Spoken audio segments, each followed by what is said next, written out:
नमस्कार, न्यूज़ 11 के इस डिजिटल प्लेटफॉर्म में एक बार फिर से आपका स्वागत है। कल हमने बात की झारखंड में कांग्रेस की स्थिति की और उसकी ज़मीनी हकीकत की। काफ़ी ज़बरदस्त रिस्पांस इस पर रहा, लोगों ने काफ़ी इसको सराहा है और जिस तरीके से झारखंड में कांग्रेस काम कर रही है और झारखंड कांग्रेस के प्रभारी इसको लीड कर रहे हैं, उसका एक उदाहरण आज खुद झारखंड कांग्रेस के प्रभारी के राजू के प्रेस कॉन्फ्रेंस में देखने को मिला। एक तरफ बीते दिनों झारखंड कांग्रेस ने पूर्व मंत्री योगेंद्र साहू पर सरकार के खिलाफ टिप्पणी करने के आरोप में उनको पार्टी से बाहर का रास्ता दिखा दिया। जो कार्रवाई उनके ऊपर हुई थी, जो उनके घर को तोड़ा गया था, उससे आग बबूले योगेंद्र साहू ने सरकार पर टिप्पणी की थी, सरकार के अधिकारियों पर टिप्पणी की थी। आज खुद झारखंड कांग्रेस के प्रभारी के राजू ये कह रहे थे प्रेस कॉन्फ्रेंस में कि पार्टी की राष्ट्रीय सचिव अंबा प्रसाद के साथ गलत हुआ है, अधिकारियों ने मनमाने तरीके से उनके घर को तोड़ा है, उनके फैक्ट्री को तोड़ा है। तो बड़ा सवाल ये कि अगर प्रभारी ये मानते हैं कि अंबा प्रसाद के साथ गलती हुई थी, तो उनके पिता और जो पूर्व मंत्री हैं योगेंद्र साहू, उनको पार्टी से बाहर निकाले जाने का फैसला कितना सही है। ये ऐसे कई एक उदाहरण झारखंड कांग्रेस में हैं जो ये दिखा रहा है कि क्यों कार्यकर्ता दबे मन, क्यों पार्टी के नेता खुले स्वर से, हालांकि मीडिया के सामने तो नहीं बोलते, लेकिन पार्टी के दफ्तर में कहते दिख रहे हैं कि ऐसे प्रभारी के जरिए पार्टी का भला नहीं होगा। ये प्रभारी करना क्या चाहते हैं, करते क्या हैं, ये कोई समझ नहीं पाता है। अब आप खुद से देख लीजिए कि जिस तरीके से आज के प्रेस कॉन्फ्रेंस में उन्होंने बता दिया कि झारखंड में कांग्रेस की नई कमेटी आने वाली है, जंबो जेट कमेटी होगी, उन्होंने उदाहरण दे दिया। जो जानकारी पुस्तक है कि इस नई कमेटी का जो स्वरूप होगा उसमें पदाधिकारियों की संख्या लगभग 200 के करीब होगी। 20 के करीब उपाध्यक्ष, 30 के करीब महासचिव, 90 के करीब सचिव होंगे। तो सोचिए, इस जंबो जेट के सहारे कांग्रेस और प्रभारी नई टीम बनाकर झारखंड में कांग्रेस को रिवाइवल की तरफ ले जाना चाहते हैं। हालांकि कांग्रेस अपने गोल्डन एरा में झारखंड की राजनीति में फिलहाल है, चाहे 2019 के विधानसभा चुनाव के परिणाम की बात करें या 2024 के 16-16 का आंकड़ा अब तक कांग्रेस का सबसे बेहतरीन परफॉर्मेंस रहा है। लेकिन जिस तरह की बातें आ रही हैं और बीते दिने हुए निकाय चुनाव पर झारखंड कांग्रेस के प्रभारी ने यह कह दिया कि जो विफलता हुई है उसकी नैतिक जिम्मेदारी वो लेते हैं। यानी कि इतनी बुरी हार की नैतिक जिम्मेदारी अगर खुद प्रभारी ले रहा हो और उसके बाद भी वो अगर पद पर हो तो सवाल तो बनेंगे। ये तो वही इसका उदाहरण हो गया कि अगर झारखंड में राज्य के डीजीपी किसी प्रकरण के उद्भेदन के लिए निकले हो, किसी ऑपरेशन को डीजीपी लीड कर रहे हो और उनके लीड में अगर झारखंड पुलिस हार जाए तो फिर सवाल तो उठेगा ना। तो प्रभारी ने तो खुद एक बार आज फिर से ये मौका दे दिया है कि उनके इस जवाब पर सवाल खड़े हों कि हार की नैतिक जिम्मेदारी वो लेते हैं। और सबसे बड़ी बात कि हार की नैतिक जिम्मेदारी तो वो ले रहे हैं, लेकिन हार की कारण जानने में वो दिलचस्पी नहीं दिखा रहे हैं। उन्होंने साथ ही साथ आज ये भी कह दिया है कि अब हम पंचायत चुनाव की तैयारी में जुटेंगे। भैया, पहले निकाय चुनाव की हार का कारण तो जान लेते, क्यों पार्टी बुरी तरीके से पिटी।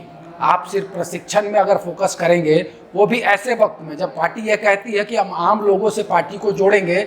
आप यकीन मानिए, बीते 9 दिनों में कई महत्वपूर्ण पर्व त्यौहार थे। सरुल था, रामनवमी थी, चैत्र नवरात्र चल रहा था, यहाँ लेंट का पर्व चल रहा है और इस बीच में जिलाध्यक्षों को 9 दिनों तक एक जगह पर बैठाकर प्रशिक्षण दिया जाता है। आज पूरे दिन कल के एपिसोड को लेकर काफ़ी चर्चाएं हुई कांग्रेस के अंदर। कांग्रेस के कई पुराने नेताओं ने भी मुझे फ़ोन करके बताया कि किस तरीके से झारखंड में कांग्रेस का बेड़ा गर्क होने वाला है। लोग कह रहे हैं कि समय रहते अगर ऐसे प्रभारी अपने कार्यशैली में बदलाव नहीं लाते हैं तो पार्टी का ये कितना भला कर पाएंगे, ये बड़ा सवाल है। कई एक उदाहरण दिए गए। एक व्यक्ति ने यहाँ तक कह दिया कि उसके ऊपर प्रभारी की ये टिप्पणी थी कि वो अगड़ी जाति से आते हैं, इसलिए कांग्रेस में उनका सर्वाइवल नहीं हो सकता।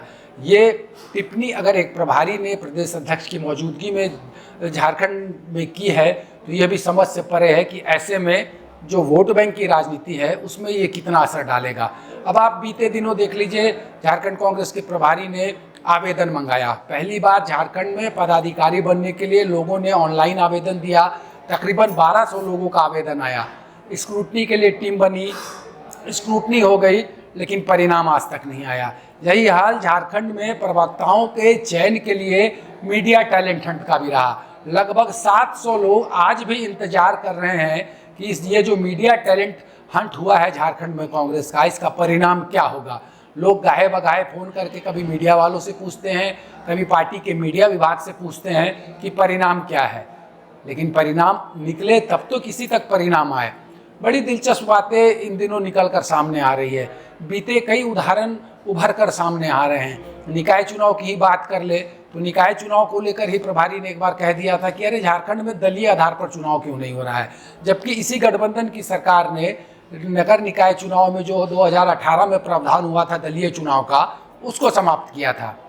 दूसरी तरफ आप देखें कि आज के प्रेस कॉन्फ्रेंस में जो एक बात प्रभारी ने कही कि सरकार अच्छा काम कर रही है लेकिन अधिकारी सुन नहीं रहे हैं। सरकार आपकी है, आपकी अधिकारी सुन नहीं रहे हैं, तो जवाबदेही किसकी है?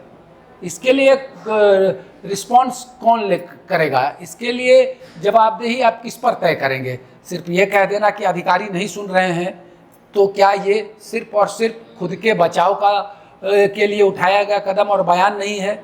जिस तरीके की कार्रवाई होनी चाहिए थी, झारखंड में लगातार जो आवाज़ उठ रहे थे उस पर वो कार्रवाई नहीं हुई, लेकिन प्रभारी आए, मंथन के जगह उन्होंने चिंतन कराया और जिस तरीके से वो ये कह के गए हैं जिलाध्यक्षों को प्रशिक्षण शिविर में कि आपको मजबूती से लगना है क्योंकि सरकार आपकी है। 2022 में झारखंड कांग्रेस ने एक चिंतन शिविर किया था मधुबन में।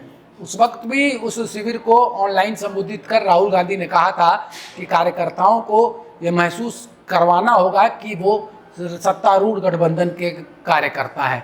लेकिन झारखंड में क्या कार्यकर्ता ये महसूस कर पा रहे हैं, ये भी बड़ा सवाल है। प्रभारी की कार्यशैली जो है उसका उदाहरण लोग कुछ इस तरीके से भी दे रहे हैं कि प्रभारी अगर किसी नेता को मिलने के लिए बुलाते हैं, टाइम उनको देते हैं, उसके बाद वो टाइम पर जब मिलने आता है तो प्रभारी उनसे कहते हैं यू हैव ओनली 30 सेकेंड। अब आप बताइए झारखंड कांग्रेस के प्रभारी को 30 सेकेंड में कोई अपना मर्म कैसे बताएगा? वो कैसे बताएगा कि झारखंड में जो कामकाज हो रहा है उसमें कितना उचित निर्णय हो रहा है और क्या अनुचित कार्रवाई पार्टी के अंदर हो रही है? तो ऐसे में गाहे बगाहे लोग कुछ पुराने प्रभारी को याद करते हैं। कुछ एग्जाम्पल देते हैं कि जब अजय माकन झारखंड कांग्रेस के इंचार्ज हुआ करते थे तो कैसे एक सरकार जो कि अपने सहयोग से ही चल रही थी उसके खिलाफ आंदोलन फूंक दिया गया था। आज के मौजूदा प्रभारी ने कहा है कि हम कई जनहित के विषयों को लेकर अपनी ही सरकार के खिलाफ आंदोलन भी करेंगे। ये तो सवाल वही हो गया, सरकार भी अपनी, आंदोलन भी आप खुद करेंगे। तो समझ में लोगों को ये नहीं आ रहा है कि आप सत्ता में हैं कि सत्ता में शामिल होकर विपक्ष की भूमिका निभाना चाहते हैं।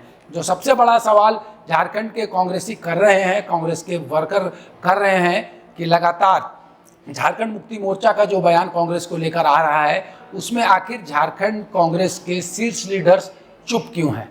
सवाल ये है कि अगर लगातार इस तरीके के बयान से पार्टी के कार्यकर्ताओं का मनोबल टूट रहा है तो इसको ऊपर कौन उठाएगा?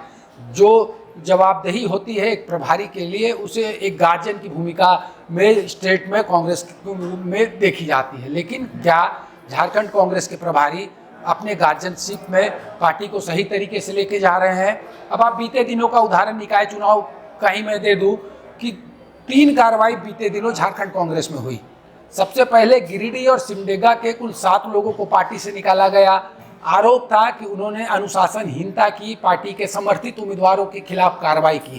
पहले तो जब राजनीतिक दल सीधे तौर पर चुनाव में अपना प्रतिनिधित्व नहीं कर रहा था तो कार्रवाई कितनी उचित थी। और दूसरी कि अगर 7 व्यक्ति पर उसी जुर्म के लिए 3 साल का निलंबन था तो फिर उसके बाद धनबाद के एक नेता को उसी जुर्म पर पार्टी ने 2 साल के लिए बाहर क्यों निकाला?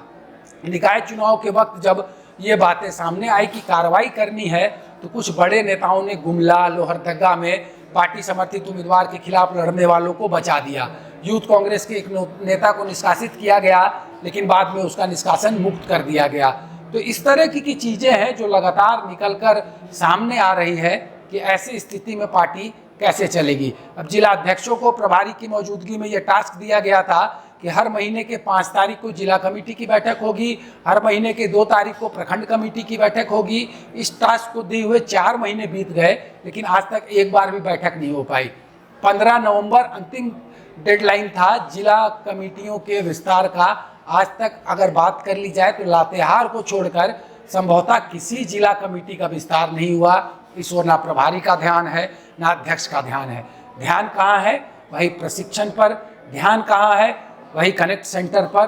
ध्यान कहाँ है? वही बीएलए नियुक्ति पर, जो कि मैंने कल भी दोहराया था। अब मौजूदा स्थिति ये आ गई है कि आज जब राहुल गांधी को झारखंड आना था वो नहीं आए, तो उसके बाद फिर प्रभारी ने प्रेस कॉन्फ्रेंस में एक बार फिर से राहुल गांधी के आने की बात कह दी।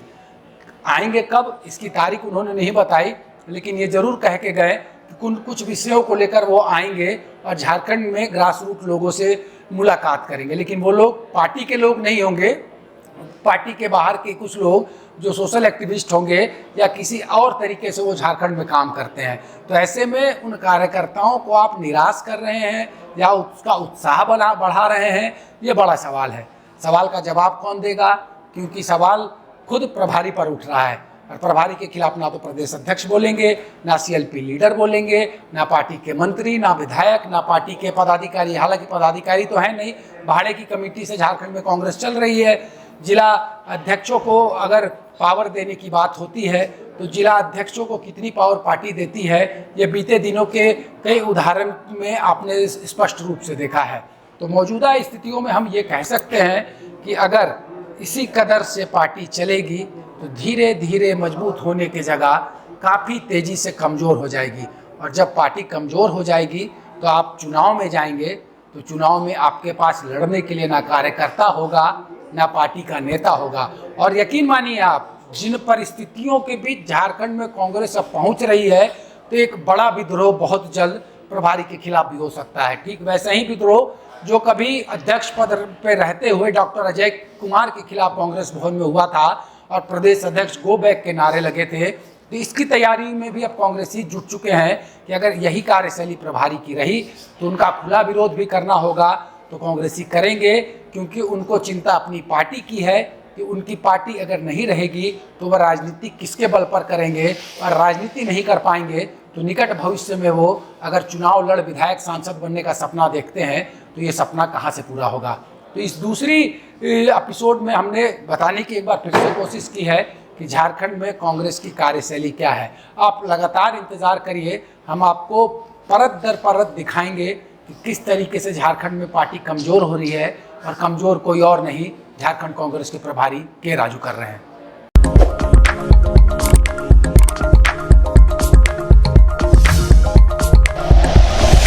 Like and share videos, subscribe करें हमारा चैनल और प्रेस करें बेल आइकॉन। News 11 भारत, सच है तो दिखेगा।